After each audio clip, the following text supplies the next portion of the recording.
అందరికీ నమస్కారం. నేను మీ లాయర్ జున్ను పవన్ కుమార్. ఈత తెలిసినవాడు బాయంత లోతున్నా భయపడాడు. విషయ పరిజ్ఞానం ఉన్నవాడు పరిశాన్ ఎంత పెద్దదైనా సరే పరిష్కరించుకోగలుగుతాడు. కాబట్టి విషయ పరిజ్ఞానం పెంచుకుందాం, మన పరిష్కారాలను మనమే ఎత్తుక్కుందాం. ఈరోజు అగ్రిమెంట్ అనేది ప్రతి ఒక్కరి జీవితంలో ఎప్పుడో ఒకసారి అవసరం వచ్చే ఆయుధం. అలాంటి ఆయుధాన్ని మనము బాండ్ పేపర్ తీసుకుంటాము, ఏది పడితే అది రాసేసుకుంటాం. ఇండియన్ కాంట్రాక్ట్ యాక్ట్ 1872 ప్రకారం అగ్రిమెంట్ అంటే కొన్ని మౌలిక సూత్రాలు ఉన్నాయి. అవేందో తెలుసుకుందాం.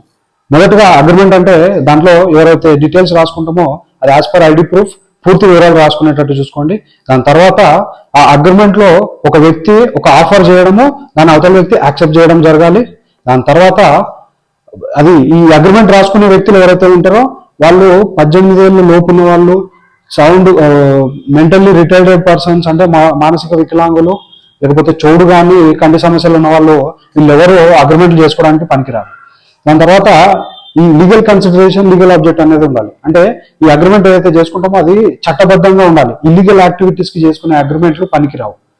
లాస్ట్ లో ఫ్రీ కన్సెంట్ అంటే ఈ అగ్రిమెంట్ పైన చెప్పిన కండిషన్స్ ప్రకారం మేము ఇద్దరం ఇష్టపూర్వకంగా ఏ ఒత్తిడి లేకుండా మనస్ఫూర్తిగా తీసుకోవడానికి లేదా లావాదేవీకి ఒప్పుకుంటున్నట్టు రావాలి. దాని తర్వాత లాస్ట్ లో ఈ లీగల్ రిలేషన్షిప్ అనేది రావాలి.